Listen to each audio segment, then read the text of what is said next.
얼마 전에 우리나라의 그 초대 문화부 장관으로 알려져 있고 한국의 지성이라고 불리셨던 이어령 선생님이 이제 별세란 사건이 있었습니다. 그분이 이제 쓴 책들이 많이 있었는데 최근에 메멘토 모리라는 책을 그분이 쓰셨습니다. 이 메멘토 모리 아마 들어보신 분들은 이제 라틴어로 이것이 죽음을 기억하라 이런 뜻이라고 합니다. 죽음을 기억하라. 이게 뭐냐면 2000년 전에 로마 시대에 이제 개선 장군들이 전쟁을 치르고 돌아올 때 환호를 치지 않았겠습니까? 그럴 때 바로 뒤에 노예들을 붙여서 이제 메멘토 모리 이렇게 막 외치게 시켰다는 거예요. 그러니까 이것이 무슨 의미가 있냐면 전쟁에서 승리했다고 우쭐대지 말고 당신도 언젠가 죽을 수 있기 때문에 그 환호하며 개선하는 장군에게 늘 겸손하게 살아라. 겸손하게 평생 살 것을 이렇게 어떻게 촉구하는 이렇게 하는 그런 의미로 메멘토 모리라는 말을 썼다고 합니다.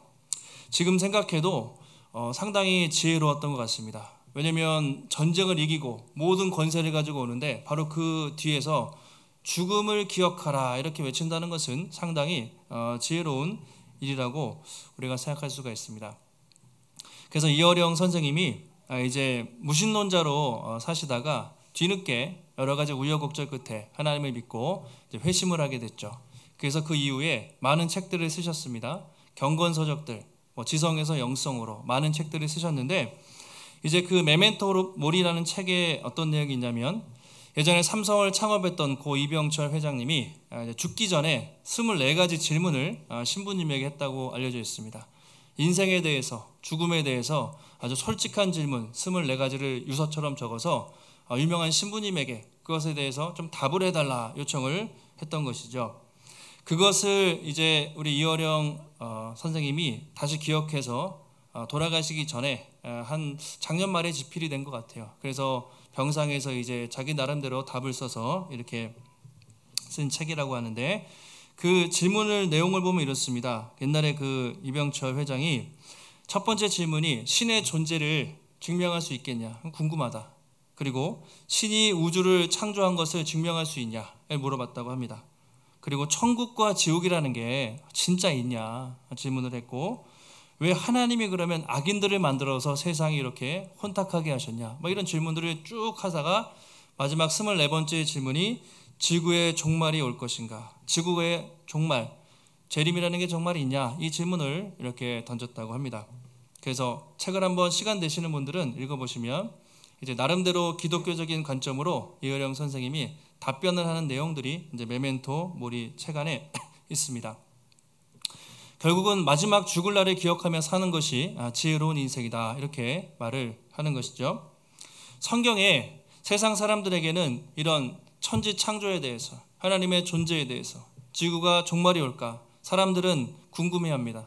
그들은 답을 알지 못하지만 우리가 성경을 펼쳐보면 너무나 명확하게 그분이 던졌던 질문들에 대한 답이 성경 안에 다 들어있습니다. 인간은 이 땅에서 영원히 사는 것이 아니라 모두가 죽고 한 번 죽는 것은 사람에게 정해진 것이고 그 후에는 반드시 심판이 있을 것이다. 이것이 성경의 관점입니다. 대표적으로 구약 성경에 여러분 전도서 아시죠? 지혜서라고 알려져 있는데 전도서 기자가 지혜로운 인생은 초상집에 가는 것이 잔치집에 가는 것보다 낫다. 그러니까 잔치집에 가면 기쁘고 즐겁죠. 그 순간에는. 그러나 진정으로 지혜로운 인생은 초상집에 간다. 이렇게 되어 있습니다. 왜냐하면 마지막에 모든 사람들이 죽기 때문에 그렇다는 것이죠. 전도서 7장 4절에 보시면 이렇게 얘기를 했습니다. 지혜자의 마음은 초상집에 있을 때 우매한 자의 마음은 혼인집에 있다. 정말 지혜로운 사람은 늘 마음이 초상집, 그러니까 내가 언젠가 죽는다, 인생이 유한하다. 그래서 마지막 죽을 날을 기억하면서 하루하루를 살아가는 것이 지혜로운 인생이다. 어떻게 보면 이어령 선생님이 말했던 메멘토 모리, 죽음을 기억하며 살라라는 것과 동일한 비슷한 교훈을 주고 있습니다. 오늘은 종말에 대한 말씀입니다. 재림에 대한 말씀을 많이 들어보셨을 텐데요. 오늘 예수님도 정말 지혜로운 인생이 무엇인가, 그 마지막 때를 늘 기억하며 사는 사람, 그리고 늘 끼어 기도하는 사람, 이 사람이 진정으로 지혜로운 인생이다 말씀을 하십니다. 오늘 말씀을 통해서 예수님이 말씀하신 그 종말의 징조와 또 때가 무엇이 있는지, 그리고 우리가 이 다가올 마지막을 어떻게 준비하며 살아가는 것이 정말 지혜로운 인생인지 함께 나누는 시간을 갖겠습니다.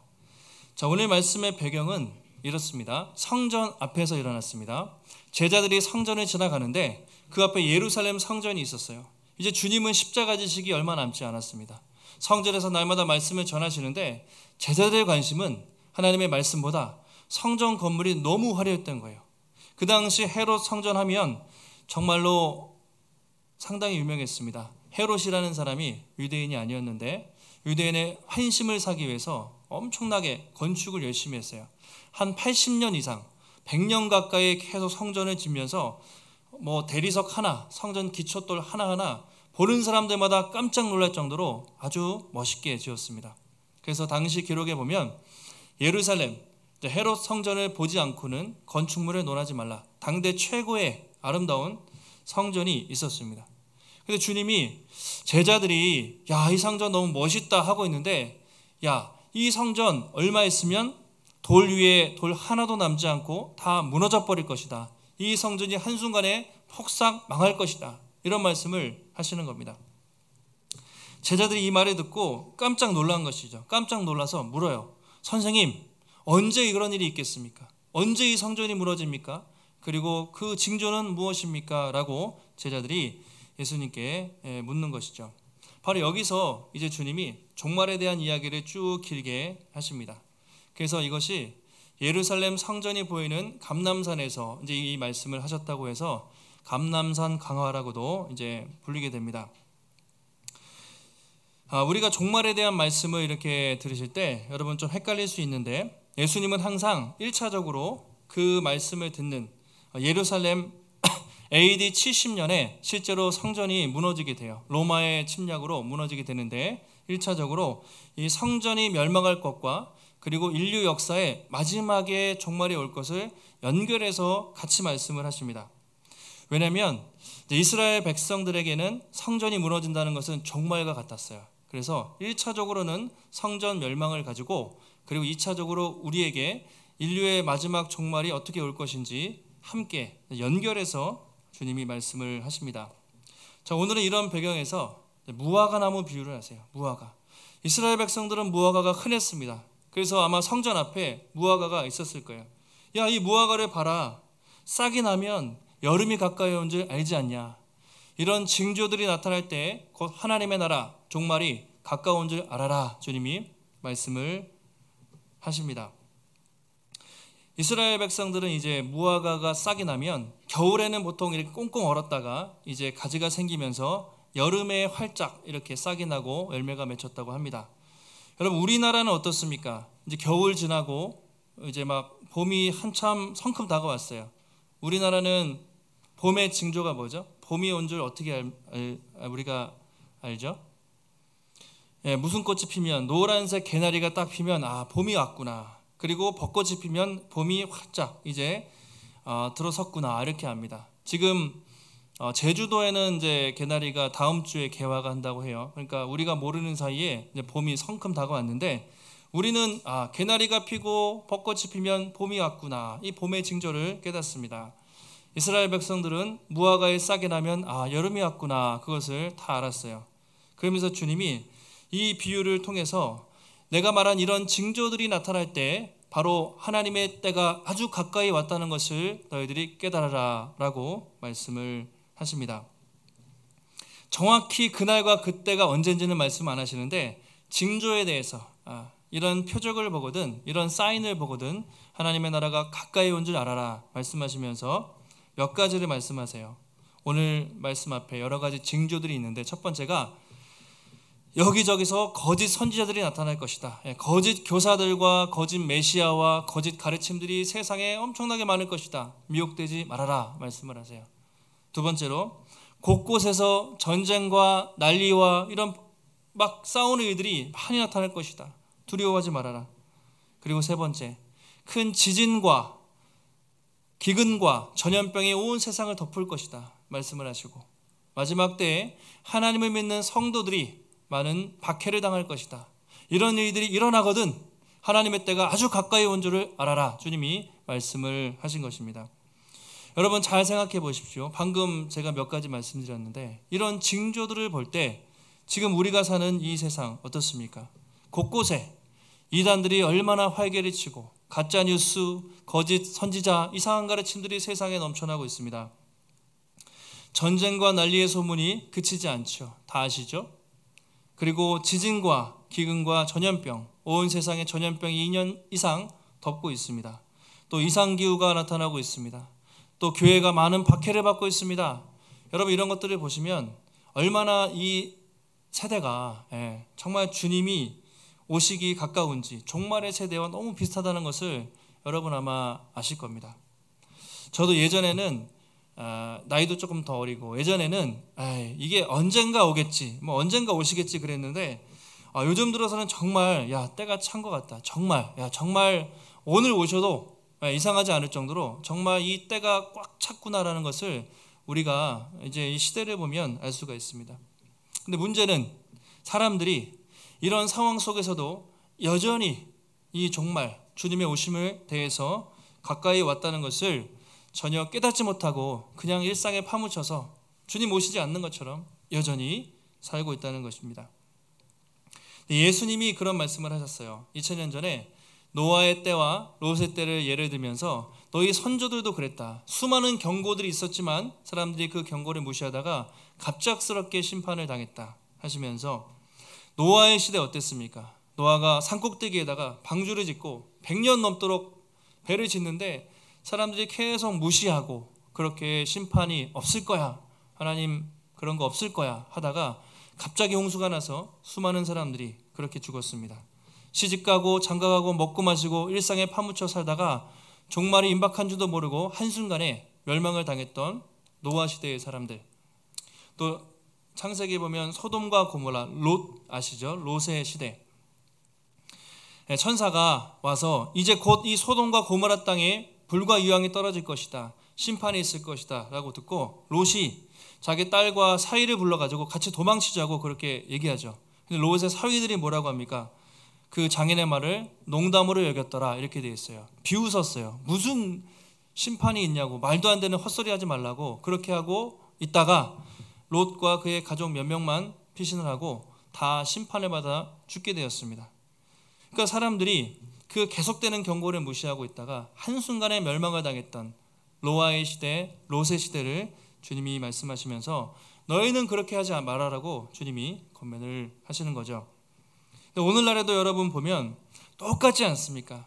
노아의 시대처럼, 롯의 시대처럼 그렇게 많은 정말 주님의 오심에 대한 이 경고가 사인이 많아도 사람들은 그것을 잘 의식하지 못하고 사는 것 같아요. 최첨단 기술과 과학이 발달하고 의학도 발달하고 우주에 로켓을 쓰지만 영적으로는 완전히 눈이 가려서 우리 앞에 이 심판이 가까이 왔다는 것을 전혀 의식하지 못하고 노아의 때처럼 또 롯의 시대 사람들처럼 살고 있다는 것입니다.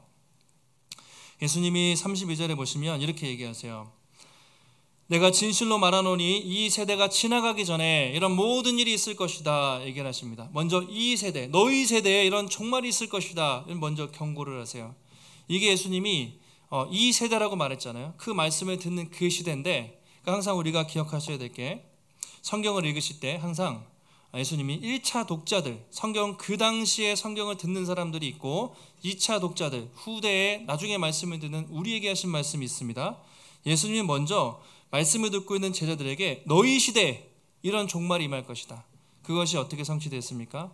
AD 70년에 유대에서 반란이 일어났는데 로마에서 장군을 보냅니다. 티투스, 디도라는 장군을 보내서 예루살렘을 완전히 함락시켜버리고 성전을 다 정말 돌 위에 돌 하나도 남기지 않고 완전히 멸망시켜버립니다. 지금도 예루살렘에 가면 성전이 없죠. 모스크가 있습니다. 그러니까 그때 이후로 성전은 완전히 무너져서 멸망을 당한 상태로 지금까지 지속이 되고 있어요. 여러분 오늘도 우리가 마찬가지 아니겠습니까? 많은 사람들이 종말은 없을 것이다, 또는 이 세상 나라가 이 땅의 건물들과 인간, 과학, 기술, 문명이 영원할 것처럼 생각하지만 여러분 우리가 아는 이 화려한 건물들과 이 인류의 문명, 하나님이 한순간에 여러분 그냥 오시면 끝나는 거예요. 예를 들면 지금 여러분 러시아, 미국, 우크라이나에서 전쟁을 하는데 자칫하면 러시아의 대통령이 자꾸 뭐 핵무기를 쏘겠다 뭐 그런 일이 없어야 되겠지만 위협을 하잖아요. 여러분 핵미사일 하나가 터지면 어떻게 되겠습니까? 다 초토화가 돼요. 한번 기록을 보니까 전 세계 핵무기 동향 보고서가 있습니다. 보시면 현재 지구에 현존하는 핵무기가 15,000개 정도 된대요. 주로 90%가 미국과 러시아에 있어요. 90%가. 나머지는 조금씩 가지고 있는데 칼 세이건이라는 미국의 유명한 코스모스라는 책을 쓴 이제 우주과학자가 지금 가지고 있는 핵무기 1%만 터지면 핵 겨울이 와서 전 세계는 멸절한다 이렇게 얘기를 했습니다. 그러니까 지금 가지고 있는 핵무기 1%만 터지면 지구는 한순간에 없어집니다. 예. 가까운 북한에도 지금 기록을 보면 공식적으로 10개 이상 있다고 이제 인정을 해요. 그러니까 만약에 정신 나간 사람이 버튼 하나 누르잖아요. 지구는 없어질 수 있어요. 그만큼 우리가 사는 세상이 여러분 영원하진 않습니다. 예. 물론 그런 일이 일어나지 않겠죠. 또 하나님이 우리가 겁주시려고 그런 건 아닌데 그만큼 이 땅이 영원하지가 않아요. 한순간에 무너질 수 있다는 것을 알고 우리가 안전불감증에 걸리면 안 돼요. 그러니까 종말 불감증. 왜 사건이 일어날 때 괜찮을 거야 괜찮을 거야 하다가 확 이렇게 할 수 있는데 종말에 대한 말씀을 들어도 불감증에 걸린 사람처럼 아무 일 없는 듯이. 근데 우리도 여러분 북한과 휴전 상태지 정전이 아니잖아요. 언젠가 전쟁이 발발하면 한순간에 그런 일이 생길 수도 있어요. 지금 휴전입니다.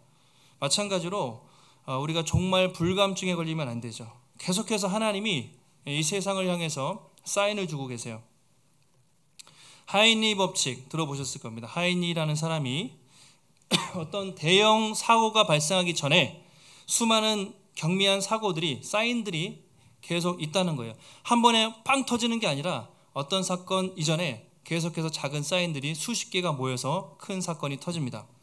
그래서 통계를 내보니까 한 대형 사고가 터지기 전에 29번의 경미한 사고들이 계속 발생을 합니다. 그리고 그 29번의 사고 이전에 300여 번 정도의 작은 징후들이 계속 나타난다고 합니다. 그래서 이것을 그 사람의 이름을 따서 하인리 법칙인데 1대 29, 300.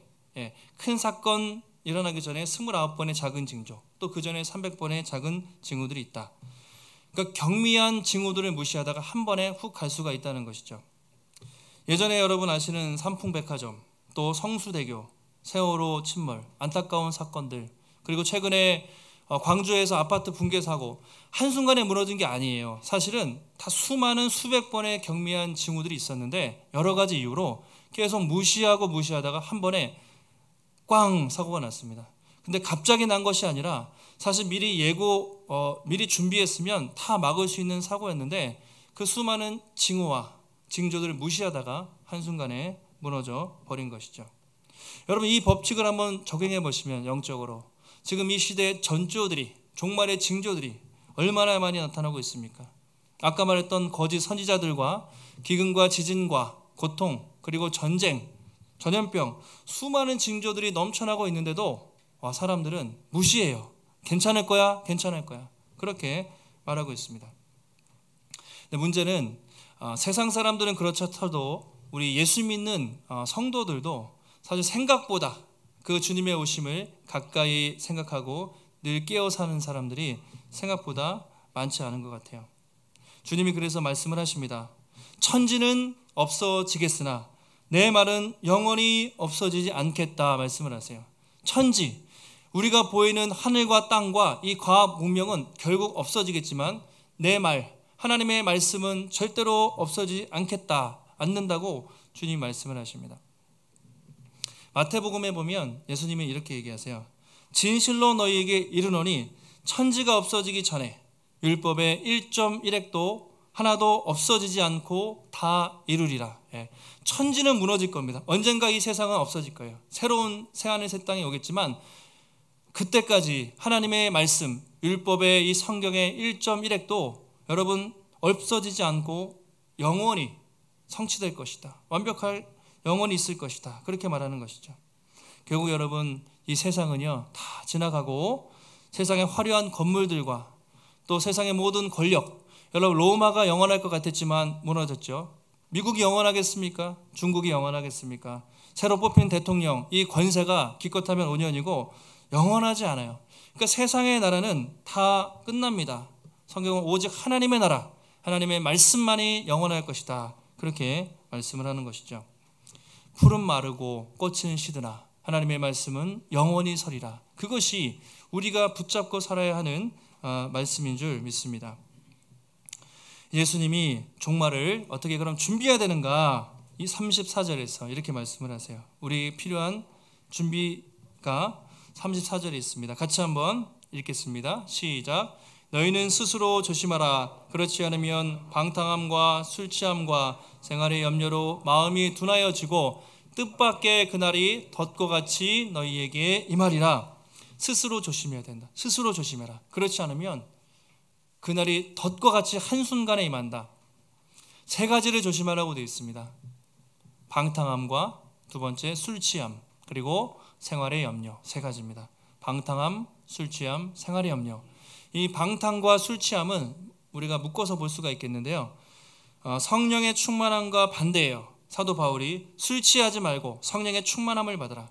방탕과 술 취함은 이 세상이 너무 좋아서 세상에 빠져서 세상의 쾌락과 세상의 쾌락, 세상 즐거움에 빠져 사는 것을 말하겠죠. 생활의 염려는 이 생의 문제, 이 땅에서 어떻게 먹고 마시고 살아야 되는지 이 땅의 걱정과 근심과 문제에 빠져서 사는 이런 사람들을 말합니다. 이 두 부류의 사람들이 있죠. 그러니까 사실 이 땅을 사는 사람들, 여유 있고 돈 있는 사람들은 방탕해요. 그러다가 하나님을 놓칩니다. 너무 가난하고 힘든 사람들은 먹고 사는 문제에 시달리다가 하나님을 또 놓쳐요. 어쨌든 많은 사람들이 이렇게 마음이 둔하여져서 그날이 갑자기 말 것인데, 둔하다는 게 짓눌린다는 거예요. 먹고 사는 문제에 짓눌려서 또는 세상을 즐기다가 이렇게 무감각하여져서 그날이 갑자기 오는 것을 이렇게 인식하지 못하는 거죠. 감각이 없어지는 거죠. 이런 사람들에게는 덫과 같이, 트랩이라고 되어 있습니다. 트랩. 올가미 아시죠? 한순간에 옛날에 뭐 시골에 뭐 쥐덫 이렇게 뭐 그거나 아니면 이렇게 뭐 짐승을 잡을 때 토끼라든가 올무 같은 걸 놓으면 그냥 길에다가 놓으면 탁 밟는 순간 한순간에 딱 잡히는데, 전쟁할 때도 뭐 부비 트랩이나 이런 그런 거 있으면 밟는 순간 자기도 모르게 갑자기 임해서 죽어요. 그것이 덫입니다. 마찬가지로 주님의 오심을 준비하지 않는 사람들은 덫과 같이 한순간에 임해요. 예고가 없습니다. 갑자기 임해서 그 사람들에게는 주님의 오심이 완전한 심판으로 그렇게 온다는 것이죠. 그리고 뭐라고 하시냐면 그 마지막 때 온 지구상에 임할 것이라고 말씀하세요. 모든 사람들이. 초림은 그렇지 않았습니다. 초림은 모든 사람들이 알아보지 못했어요. 그래서 예수님이 낮고 천하게 오셨기 때문에 많은 사람들이 예수님을 알아보지 못했습니다. 그런데 재림하실 때, 다시 오실 때는 온 지구상의 모든 인류가 한 번에 알 수 있도록 천군 천사의 나팔 소리와 함께 구름 타고 영광 가운데 왕으로 오실 것이다. 주님이 그렇게 말씀을 하세요.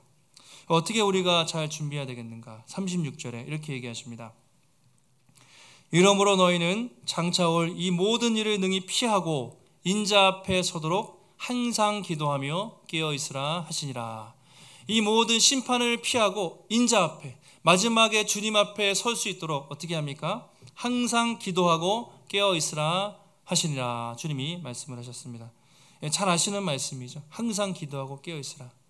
주님이 때와 시기를 말씀해 주셨다면 좋았겠지만, 때와 시기는 너희가 알 바가 아니되 오직 성령이 너희에게 임하시면 너희가 권능을 받고 땅끝까지 증인이 되리라. 주님은 우리에게 때와 시기를 말씀해 주지 않으셨어요.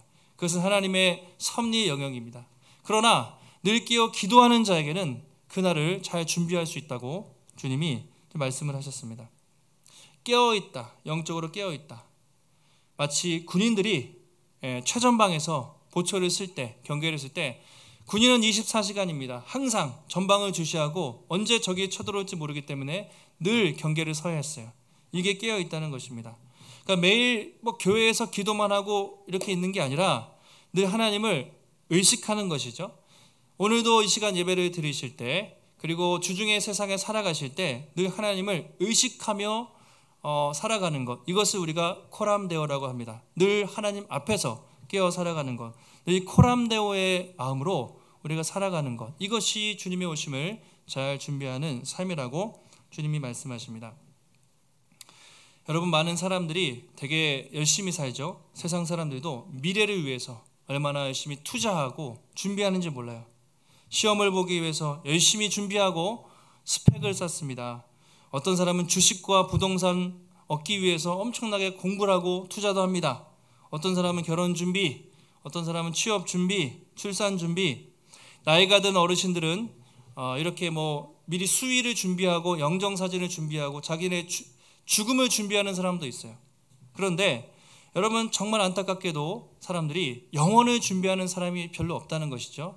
이 땅에서 어떻게 잘 먹고 잘 살아볼까, 그렇게 준비를 많이 하는 사람들이 정작 우리의 영혼, 천국, 영혼이 어떻게 살 것인가, 그러니까 100년 정도 잘 살 것인가를 위해서 그렇게 준비를 하는 사람들이, 영원히 하나님 앞에서 어떻게 잘 살까를 준비하는 사람이 별로 많지가 않다는 것이죠. 그만큼 사람들이 영적으로 어리석고 깨어있지 못하다는 것을 알 수가 있습니다. 성경은 뭐라고 합니까? 정말 지혜로운 사람은 이 땅에 재물을 쌓는 것이 아니라 하늘에 재물을 쌓고, 이 땅에 심는 것이 아니라 영혼을 위해서 심는 것이 정말 지혜로운 것이다 라고 말씀을 하고 있습니다. 여러분, 주님 만날 준비를 잘하고 계십니까? 정말 얼마나 영적으로 여러분은 깨어서 하루하루를 살고 계십니까? 오늘 말씀 마지막을 보시면 예수님이 마지막 죽음을 앞두시고 어떤 일을 하시는지 보시면 37절에 낮에는 성전에서 가르치시고 밤에는 감람산에서 쉬셨다고 이 다음 구절에 나와 있어요. 예수님은 이제 한 달도 안 남으셨을 겁니다. 시간상으로 불과 며칠 있으면 십자가에 죽으실 날이, 죽으심을 앞두고 있었어요. 그런데 주님은 그 마지막까지 특별한 일을 하신 것이 아니라 평소에 하시던 대로 성전에서 백성들에게 말씀을 가르치시고 밤에는 감람산에서 하나님 아버지와 교제하면서 기도하면서 그 남은 시간을 보내셨다는 것이죠. 야, 내가 이제 곧 한 달도 안 남았는데 휴가를 가야겠다. 내가 버킷리스트를 만들어가지고 뭔가 해봐야겠다. 주님이 그러신 게 아니에요. 주님은 늘 해오셨던 것처럼, 3년 내내 해오셨던 것처럼 그 마지막 일주일도 여전히 새벽 아침마다 백성들에게 하나님의 말씀을 선포하시고 밤에는 감람산에 올라가서 사랑하는 주님과 풍성한 교제를 나누고 기도하면서 그 시간을 보내셨다는 것이죠. 끝까지 자신의 사명에 충실하고 느끼어 기도하는 삶의 모범을 주님이 보여주신 것입니다. 여러분, 우리는 주님의 오심을 어떻게 준비하고 계십니까? 어떤 사람은 내일 지구의 종말이 오면 한 그루의 사과나무를 심겠다, 이런 사람도 있고, 어떤 사람은 주님은 오시지 않을 거야, 이 땅에서 정말 성공하고 잘 사는데 모든 것을 투자하고, 반대로 어떤 이단들은요, 종말이 곧 올 것처럼 되게 두렵게 해요. 막 유튜브 같은 데 보면. 그래서 다 팔아가지고 바치라고 하고, 그리고 산으로 올라가고 같이 모여서 집단 생활을 하는 극단적인 종말론을 주장하는 사람도 있어요. 근데 여러분, 종말이 멀리 있는 것도 아니고 지금 있어서 다 팔아야 되는 것도 아닙니다. 다 잘못된 것이고, 주님이 우리에게 보여주신 모범은 무엇입니까? 늘 깨어 기도하면서 아버지 하나님과 풍성한 교제를 누리는 것, 그리고 우리를 부르신 그 삶의 현장, 일상 속에서 맡기신 사명의 자리에서 성실하게 하루하루 열심히 하면서 주님을 만난 것이죠. 우리의 모든 삶이 거룩한 산제사가 될 수 있도록 그렇게 하다가 우리가 주님을 만나게 되는 것입니다. 여러분, 한번 이 시대의 징조를 여러분 다시 한번 생각해 보시기 바랍니다. 정말 멀지 않은 것 같습니다. 때가 찼습니다. 어떻게 보면 저 문 밖에서 주님이 이제 거의 두드리고 계신지도 모르겠습니다. 오늘 서두에 드린 말씀처럼 지혜로운 사람은 메멘토 모리, 지금도 우리가 열심히 살아야 되지만 늘 마지막을 기억하면서 주님 앞에 사는 것입니다. 또 한 가지, 코람데오, 날마다, 오늘뿐만 아니라 내일 여러분의 일상 속에서 항상 주님을 의식하며 사는 것이죠. 그리고 마라나타, 아멘 주 예수여 오시옵소서, 초대교회 성도들이 늘 인사했던 것처럼 주님이 속히 오리라고 하신 그 말씀을 붙잡고 늘 코람데오 마라나타 외치면서 또 살아가는 것입니다. 한 주간도 또 우리가 여러분 주님 오실 때, 우리의 신랑 되신 주님 오실 때 우리가 신부죠. 기쁨으로 주님을 우리가 맞을 수 있도록 늘 여러분의 삶의 자리에서 항상 깨어 기도하시고 여러분의 부르신 삶의 현장에서 하루하루 성실하게 또 기쁨으로 또 살아가시는 복된 성도님들이 되시기를 주님의 이름으로 축원합니다. 하나님 감사합니다. 이 시대에 우리가 표적을 봅니다. 예수님도 수많은 표적들이 있었지만 심판의 때를 기억하지 못하고 살다가 갑자기 심판을 당한 사람들을 떠올리며 너희는 마지막 때에 인자 앞에 설 수 있도록 항상 깨어 기도하라는 말씀을 주십니다. 주님, 우리가 이 마지막 때 전쟁과 기근과 전염병과 수많은 사인을 보고서도 하나님 우리가 무딜 때가 있습니다. 다시 한번 하나님 늘 깨어서 항상 깨어 기도하며 다시 오실 주님을 기대하게 하시고 또한 우리를 부르신 삶의 현장에서 늘 성실하게 주님 하루하루 살다가 우리 신랑 되신 주님 오시는 그날에 우리가 그날에 덫과 같이 와서 두려워하는 것이 아니라 너무나 기쁨으로 우리 주님을 맞을 수 있는 모든 복음의 숲에 우리 성도님들이 될 수 있도록 주님 붙잡아 주시옵소서. 하나님 오늘도 주의 전에 나올 때 또 우리 마음을 담아 귀한 예물 드렸습니다. 주께 드린 이 예물들 하나님 받으시고 주의 나라 위에 아름답게 쓰임받게 하시며 하나님 날마다 우리의 모든 것들이 하나님의 것임을 인정하고 이 땅에 보물을 쌓지 않고 저 하늘에 보물을 쌓는 인생 되게 하셔서 정말 마지막 때에 주님께 칭찬받고 또 하나님 때로 이 땅에 살면서 생활의 염려와 근심 걱정으로 살지 않도록 날마다 채우시고 공급해 주시는 하나님의 놀라운 손길을 또 우리의 삶 속에서 경험할 수 있도록 붙잡아 주시옵소서.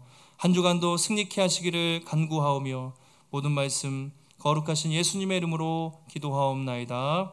아멘.